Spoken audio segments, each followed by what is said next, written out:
This is the story of a journey up the Ganges, the sacred river of India. A journey that had its beginnings 25 years ago on the highest mountain on earth. Mount Everest, May 30th, 1953. The day after Edmund Hillary and Tenzing Norgay had placed man's first steps on the roof of the world.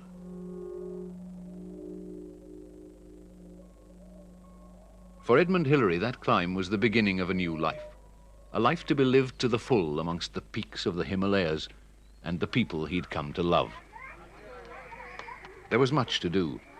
Bridges, schools and hospitals to build in the Sherpa villages on the slopes of Mount Everest, and other adventures, not only in the mountains, but in their rivers too, using jet boats, smooth-hulled craft without rudder or propeller, but driven and steered simply by a jet of water. My first jet boat expedition in 1967 on the Paul Sunkosi River was one of the most exciting adventures I'd ever undertaken.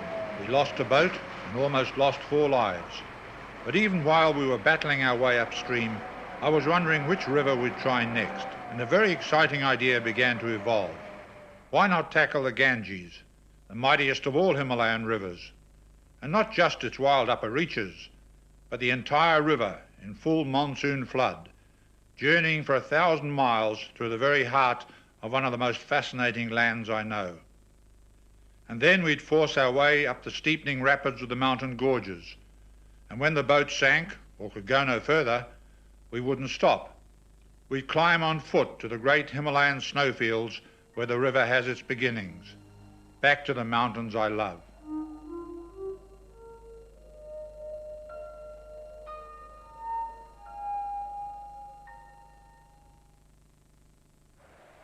The holy river Ganges, believed to flow from heaven itself, a river inspiring such devotion that many have made pilgrimages along its entire length. The traditional starting point of these journeys is Ganga Sagar, where the Ganges meets the ocean. And to this day, the local fisherfolk watch pilgrims set off, sent on their way by a priest's ancient blessing, no matter how unconventional their means of travel.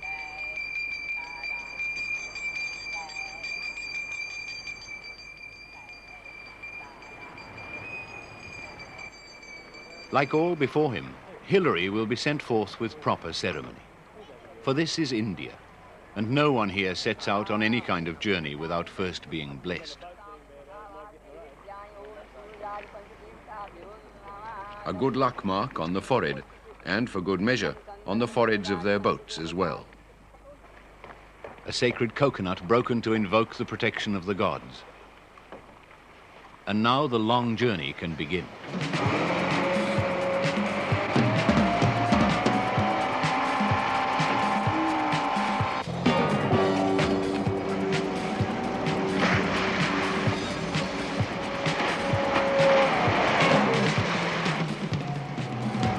The short ocean passage is safely underway. Ahead now, the river mouth, and 8 weeks of adventure for Hillary and his companions. From India, Harish Sarin, president of the Indian Mountaineering Foundation. Mohan Kohli, leader of the Indian expedition that climbed Everest. Bridhiv Bhatia, the expedition's liaison officer. Mingma Tsering, closest of Hillary's Sherpa friends. And New Zealanders, like Jim Wilson, philosophy lecturer and jet boat driver. Hillary's son, Peter, at 22, already one of New Zealand's best climbers. And 2 world-class mountaineers, Graham Dingle and Murray Jones, biding their time until the river steepens and turns to ice. But here, the water's warm, the atmosphere tropical. For this is the delta of the Ganges, a 4,000 square mile wilderness of mangroves and mudflats, a place to delight the heart of any jet boater.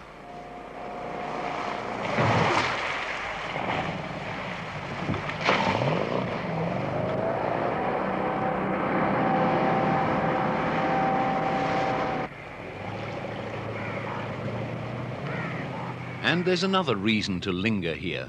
There's the chance they may glimpse one of the world's rarest animals, the tiger. In all of India, just 2,000 survive, many of them seeking sanctuary here in this wilderness. And here, the tigers have had to become creatures of the water, swimming long distances, sometimes feeding on fish or crabs, and drinking salt water, adapting almost beyond their limit.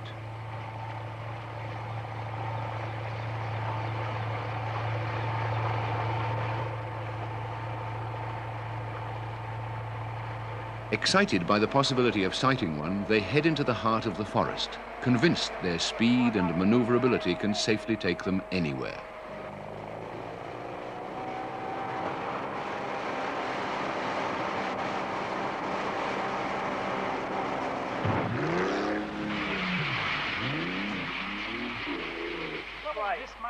Their enthusiasms carried them too far. They're aground on a mud bank on a falling tarn. All desire to see a tiger has suddenly vanished. Has anyone got a gun? Hey, I'm disappearing, eh, huh? Hold on. Oh, it's a great idea coming up this creek. Come on!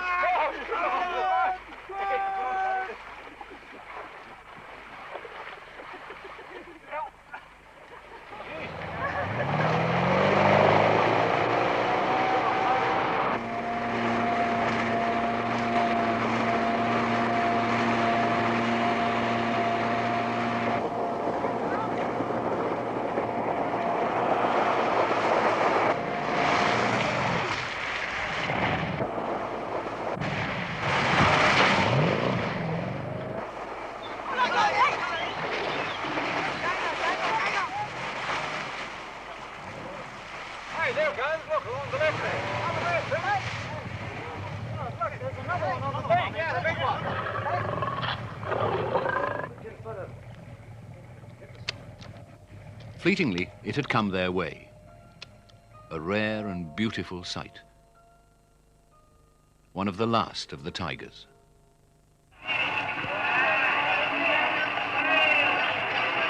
Calcutta, just beyond the Delta, home of 8 million people. The news of the expedition has brought the city to the river.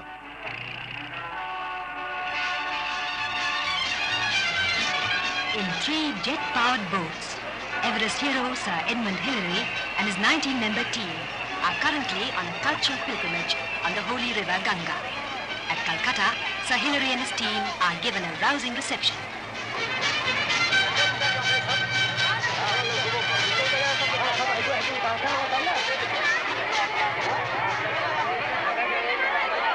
Edmund Hillary Zindabad! Zindabad!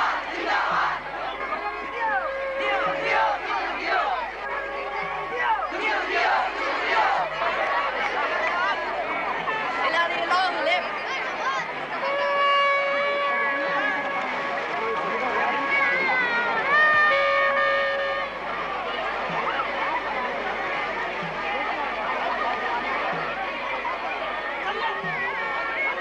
Such scenes would follow them all the way upriver, at every town and refueling stop. Part of the attraction was Hillary, part the boats. But more than anything, it was excitement about the journey itself.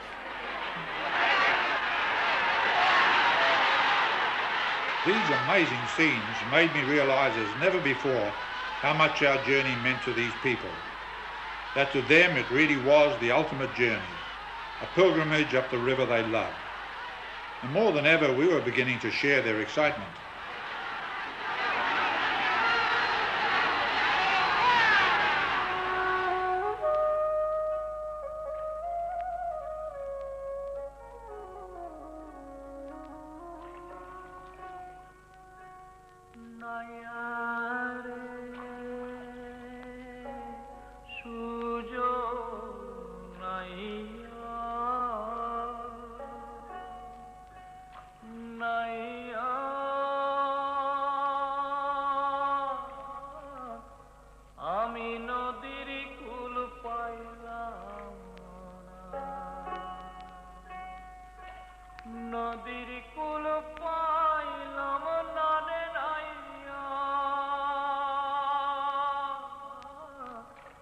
আমি নদীর কুল পাইলাম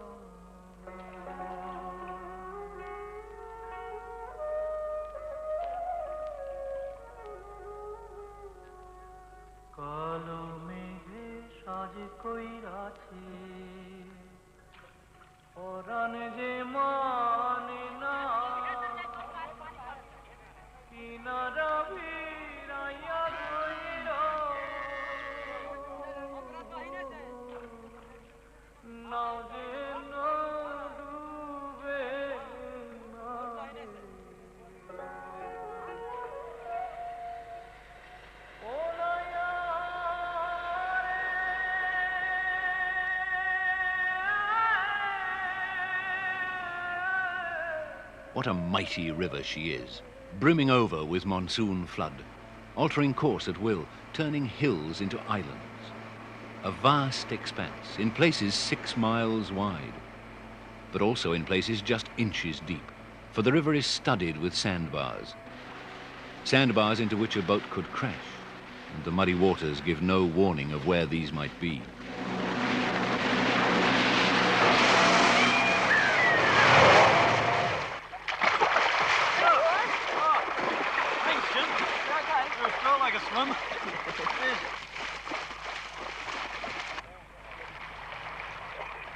We ran harder ground at least once a day.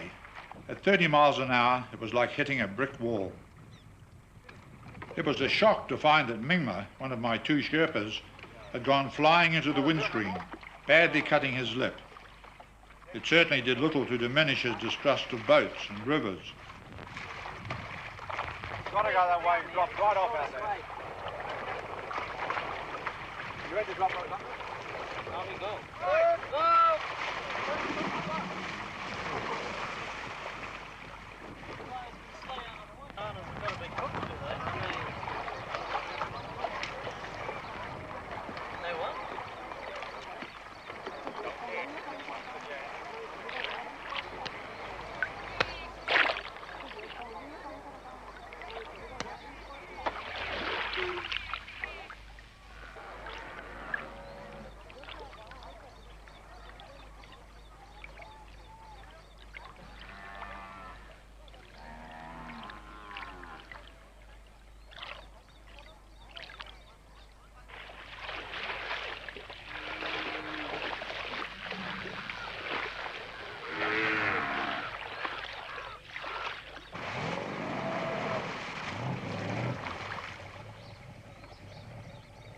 Each day, after about 80 miles of travel, they call a halt and camp, often beside a village, dwelling for a night where man has dwelt for thousands of years.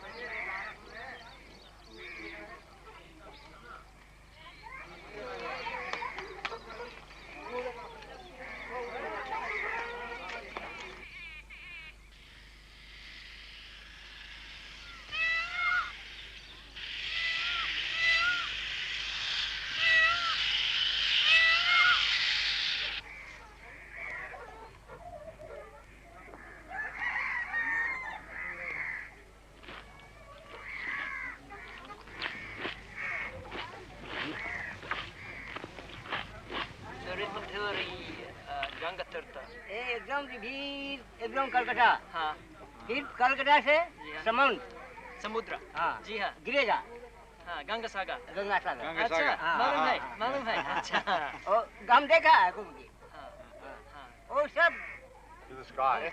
हाँ सब घूम रहे अच्छा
It is dawn, and the people are giving thanks for their two greatest gifts, the sun and their holy river. And they'll never cease to do so. Not here, anyway. For this is Benares, a city almost as timeless as the river, perhaps the oldest living city on earth. Benares, 800 miles from the ocean, halfway point of their journey.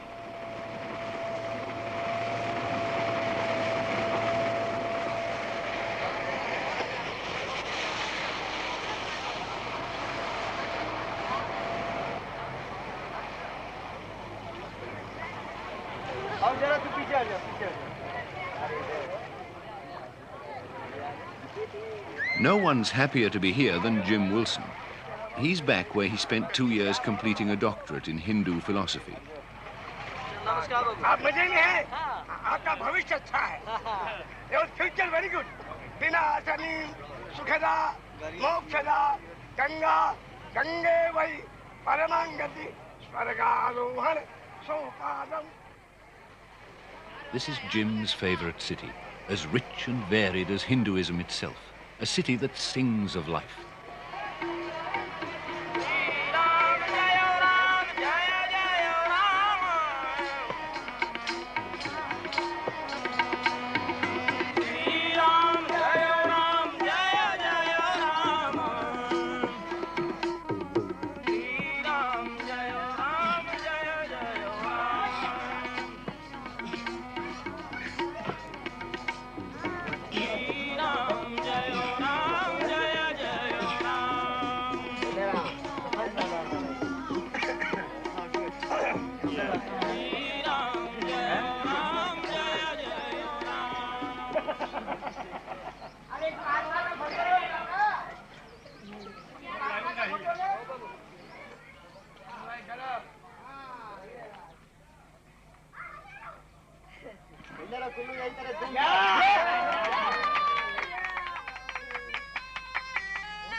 Here at Benares, their halfway point, the local people have asked a priest to bless their journey again.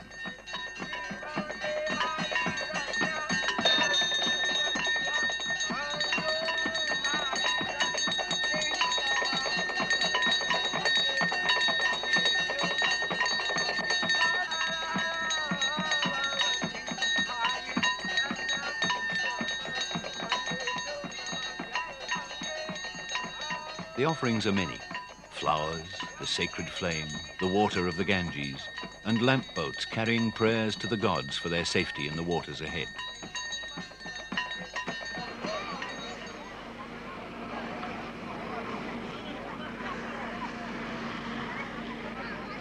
Onwards they journey, day after day, never wearying of the river and its people. Past Hindu temples, like Jangira, perched on its granite island. Sometimes beneath the blackness of a monsoon thunderstorm. Ever onwards through this timeless land. And day by day, their excitement grows as they approach the foothills of the Himalayas.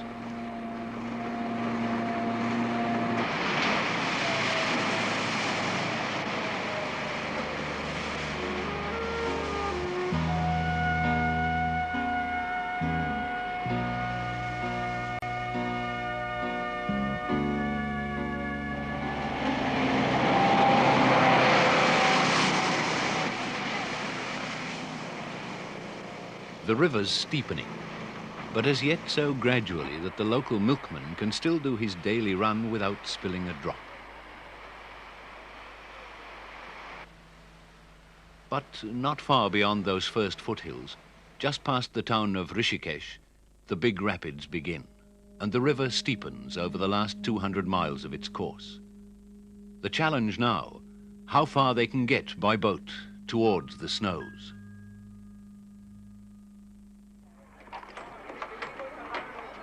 At Rishikesh, they remove the awnings which might hinder escape from a sinking boat. And sink they will, according to the locals, who say the monsoon-swollen river is pouring down the gorges with a roar that strikes terror into all who hear it. And we wish you all the best on behalf of our Master Swami Shivananda. May God bless you all. And all prayers with you. And we wish you happy and safe journey. Come back. Thank you.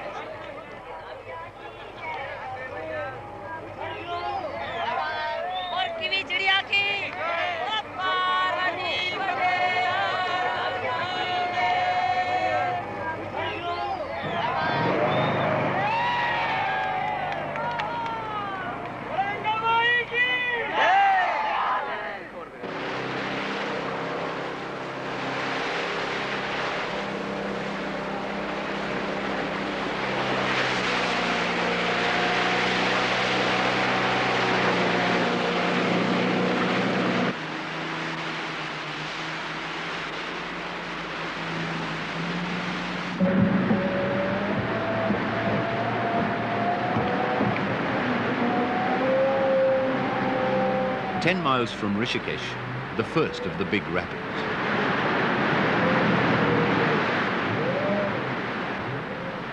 First, they must lighten the boats. The passengers will carry the gear to the top of the rapid, where they'll meet the boats, if the boats can make it. And that now depends on the skill of these three men. Jim Wilson, least experienced of the drivers, John Hamilton, one of the world's most accomplished drivers, and John's 26-year-old son, Mike. They feel the least dangerous line through the big waves is a route they see over near the right bank, and they'll attempt it with one passenger each. To ride with John Hamilton, Mohan Kohli, at the moment more worried about losing his turban than losing his life. John has a closer look at the route they'd hoped to try and finds it too dangerous, the way forward barred by big waves. He's forced to cross to the other side of the river and try his luck there.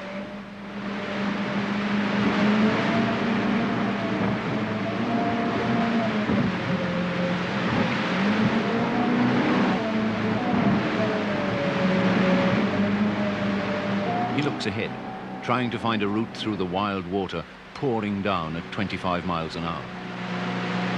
He's committed now. Retreat impossible.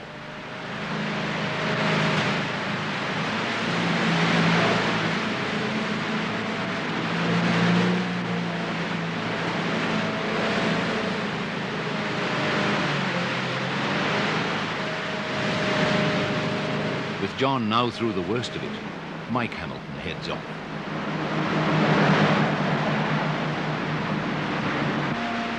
Jim Wilson and Hillary make a bad start. Jim's foot slips off the accelerator and his boat slides wildly over the edge of two waves.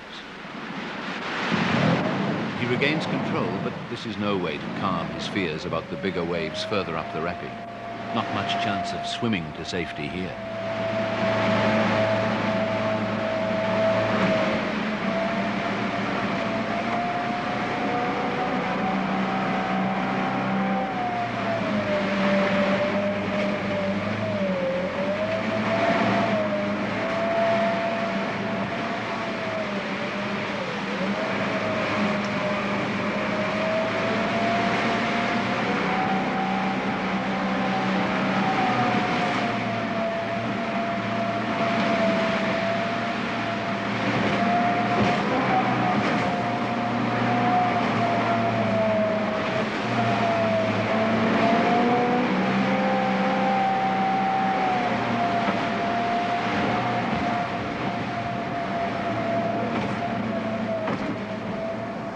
climb is over.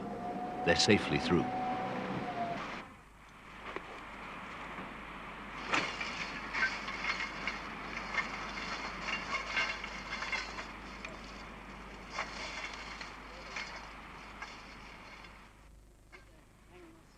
It hasn't been an easy first day in the rapids. What will tomorrow bring? How much further will they get by boat?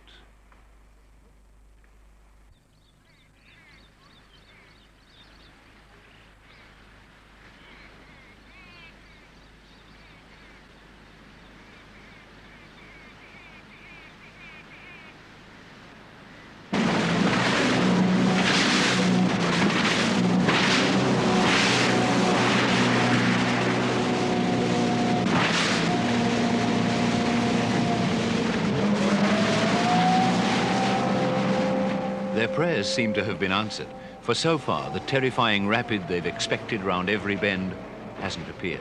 Some have big waves, but always they find a route up one bank or the other. Only a few require passengers to portage gear up the banks, and between the rapids, long flat stretches. Ahead now, a cluster of houses. Deoprayag, first of the mountain towns. Trading centre for the people of the area.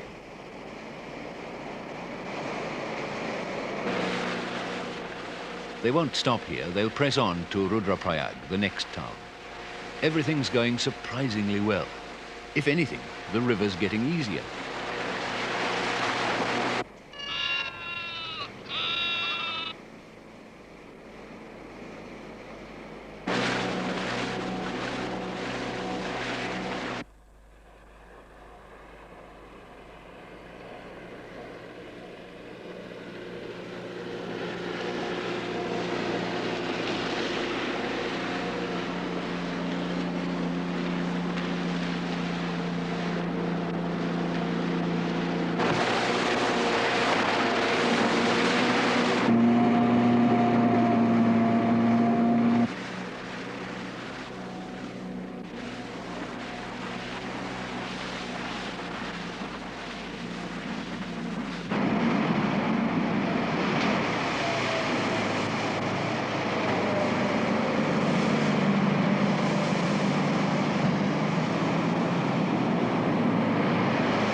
They've penetrated 70 miles into the hills.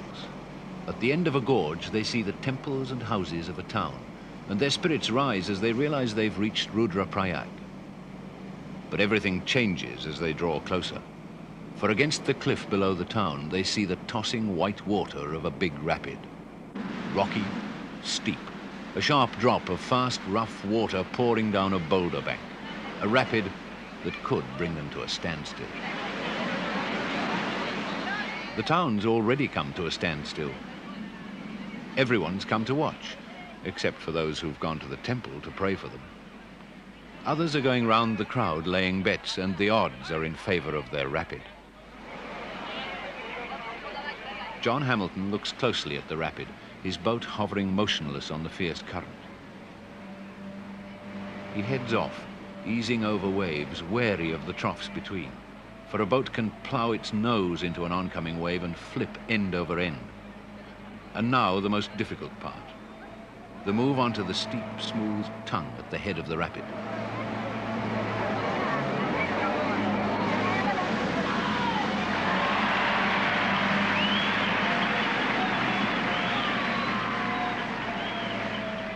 Jim Wilson begins his climb, his white spray covers tightly secured to shed water.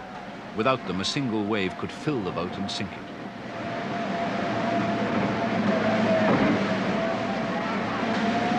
He doesn't hit the tongue squarely, but regains control.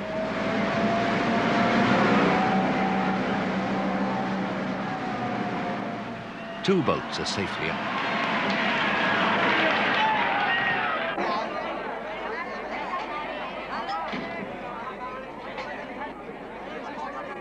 Now, all eyes are on Mike Hamilton, who faces an additional danger as last driver.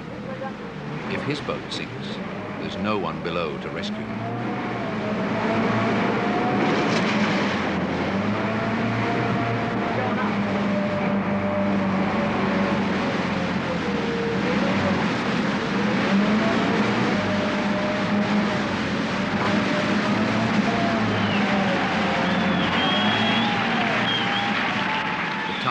Prayag and its rapid are behind them. Next obstacle, Koteshwar Gorge, guarded above and below by steep rapids. The one at the lower end so narrow that deer are said to leap across it.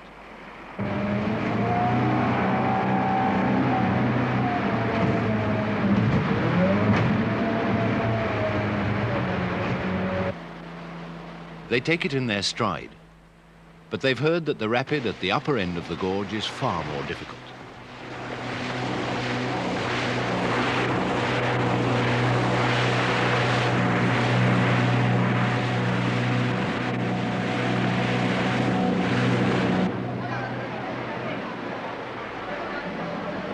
No need to look at the rapid. A glance at the audience is enough. To have bothered to come here miles from anywhere, they must have known they were going to see something spectacular.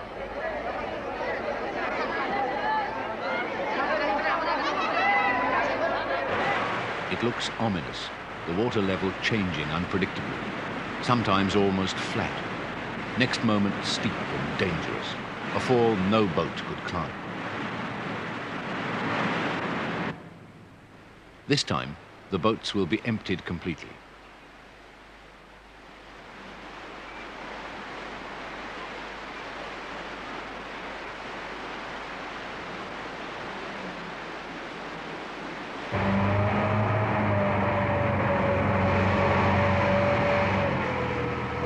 John Hamilton will make the first attempt.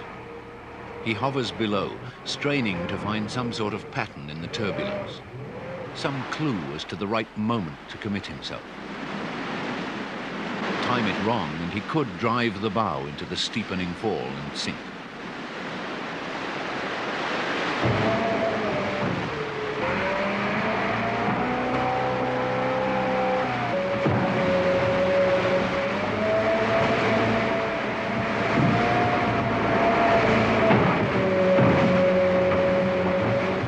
John had timed his move exactly, but could the others do the same?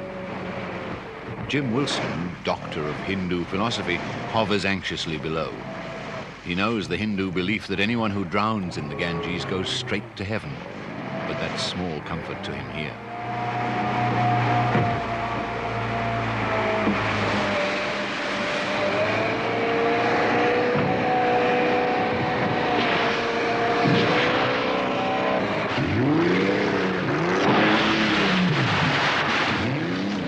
He'd gone within an inch of disaster. He'd waited a moment too long, set off as the fall was steepening. He'd hit the lip at the wrong angle, knifed sideways, and missed the rock by inches.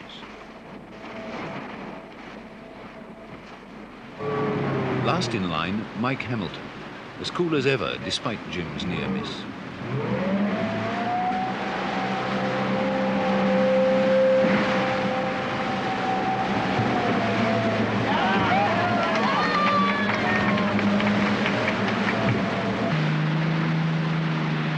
Now they feel nothing can stop them as they head for the next landmark on their journey, the town of Prayag. The gradient steepens, rapid follows rapid, but they sweep through them with growing confidence and skill. Prayag may soon be reached.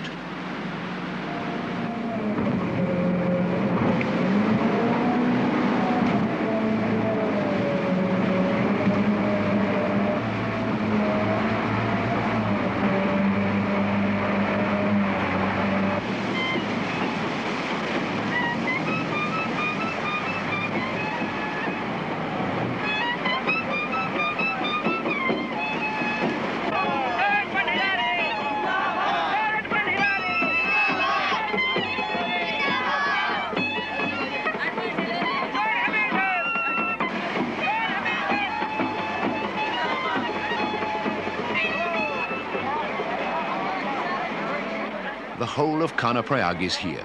The school children have abandoned their school, the postman his round, the shopkeepers their shops. For who would miss the chance to see these magic boats that are said to fly, climb walls, and leap 20, no 30 feet? Certainly not the townsfolk of Prayag, who've never seen any kind of boat up here before.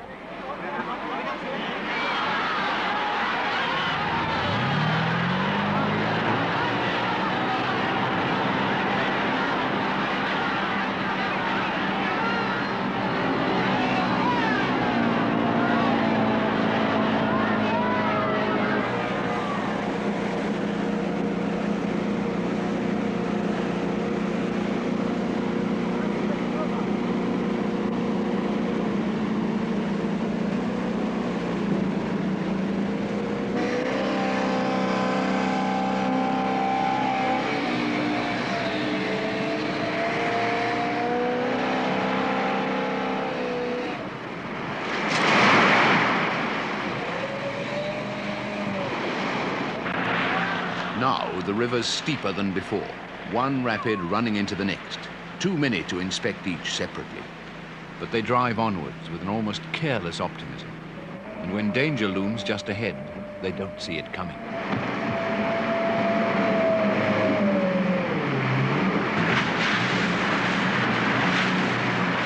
John's boat has swamped and very nearly sunk. The river has struck its first blow. John and his crew wallow to safety, still stunned by what's happened. It all happened so quickly. A large wave welled up, and the boat plunged into its deep trough, seemingly lost forever. But, miraculously, it came out again, half swamped, the motor dead. Somehow John restarted it, and they made it to safety.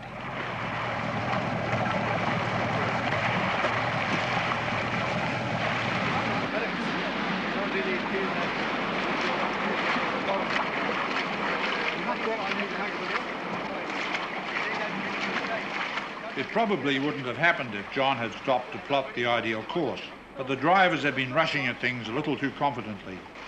And I think we've been taught a good lesson, and perhaps a timely one, for the people here tell us there's some mighty steep water just ahead.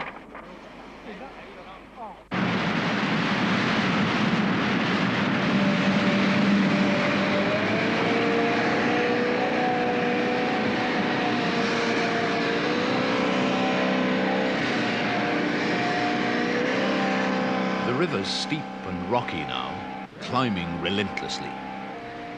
They've followed the Ganges for 1,600 miles, climbed to a height of 3,000 feet, further and higher than they'd dared to hope. But their luck can't last forever.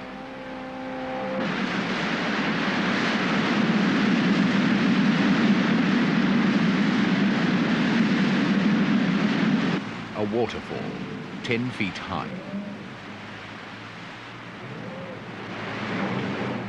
There's no discussion, no conferring about possibilities. There are none. They'll beach the boats and carry on by foot.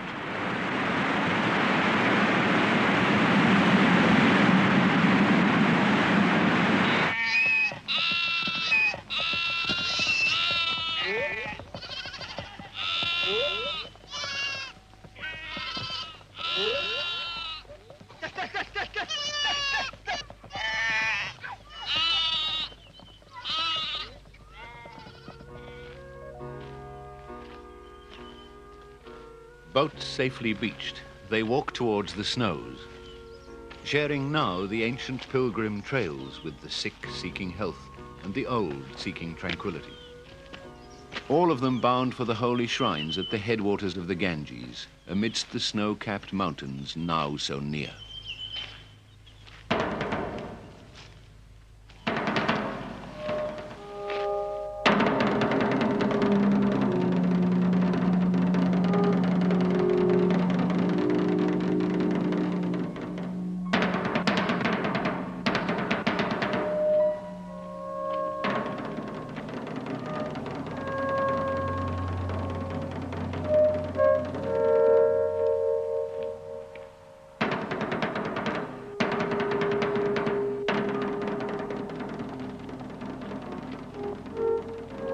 Some are making for the shrine of Gangotri, the sacred place where many come to pray. Where, it's said, a king of old prayed so fervently that the gods were moved to send the Ganges to earth.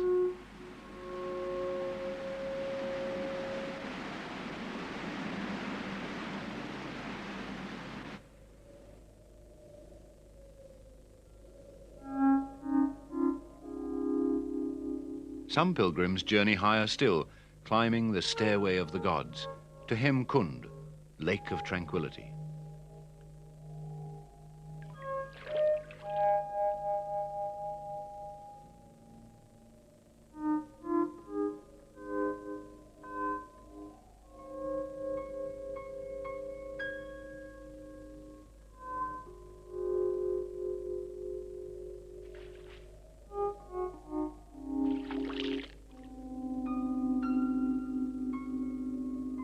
In the mountains to the west, the 1,000-year-old shrine of Kedarnath. dedicated to the Hindu god Shiva, who brought the Ganges to earth.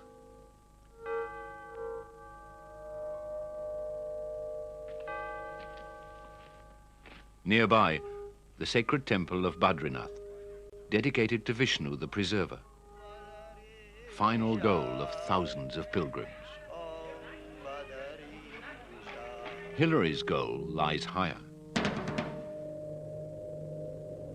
His goal, a high snow plateau in these mountains, one of the many sources of the Ganges. Actually, it looks big, but it's like the blooming Go on, Sam. By golly, we're going to need those cans, I think. Yeah. This cloud keeps building up because it's building up pretty quickly. Today, they hope to push more than halfway to the 18,000-foot snow plateau, to a base camp they'll set up just below the glacier.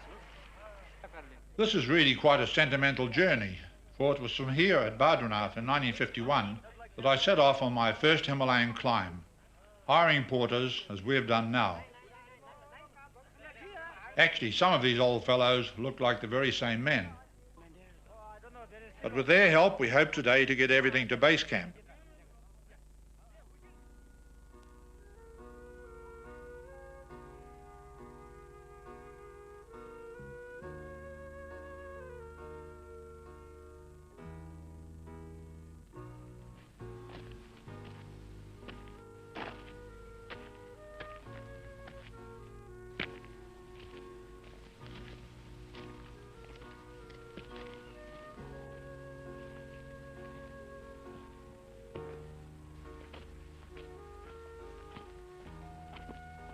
Base camp, and the porters will drop their loads and turn for home.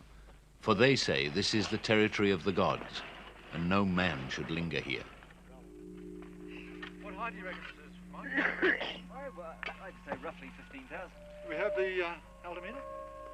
I'd say just over, I'd say about 15.3 or 15.4. I think it's quite high. I think it'd be 15,000.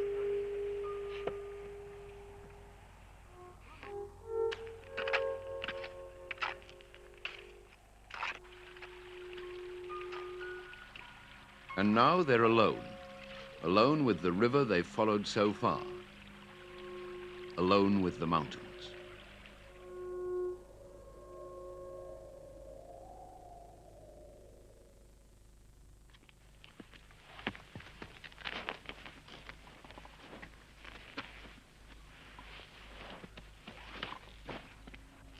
The last day of their 1,600-mile journey. Their goal, the snow plateau, lies 3,000 feet above them, and their route leads up the glacier-worn rock, then up the snow itself.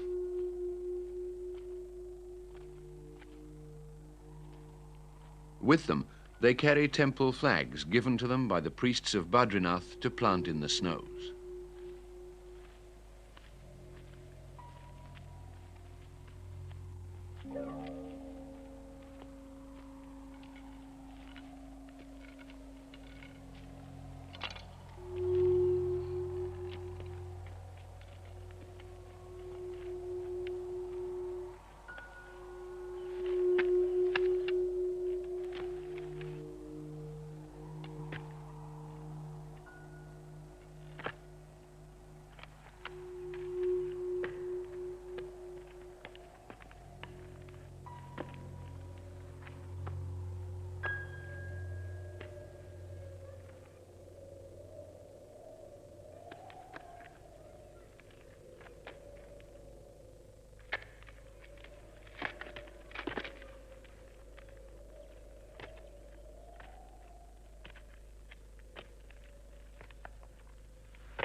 The river has turned to ice.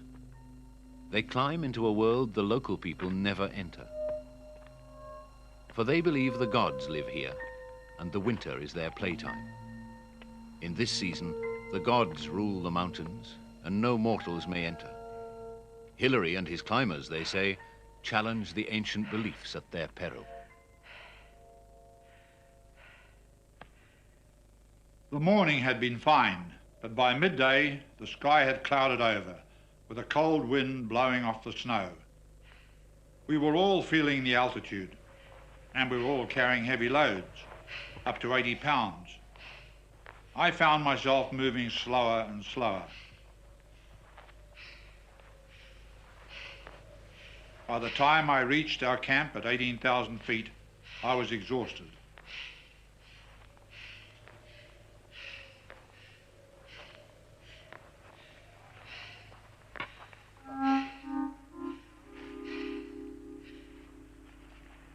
But as evening approached, the clouds lifted and the sun shone on our camp. We were on a high snow plateau with most of the world at our feet.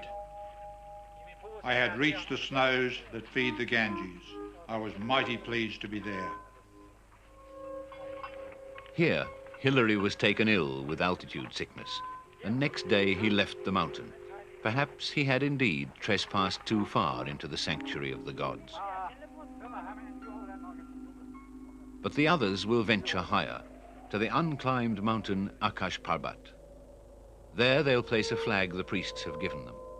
There they'll end their journey from the ocean. There they'll stand and touch the sky.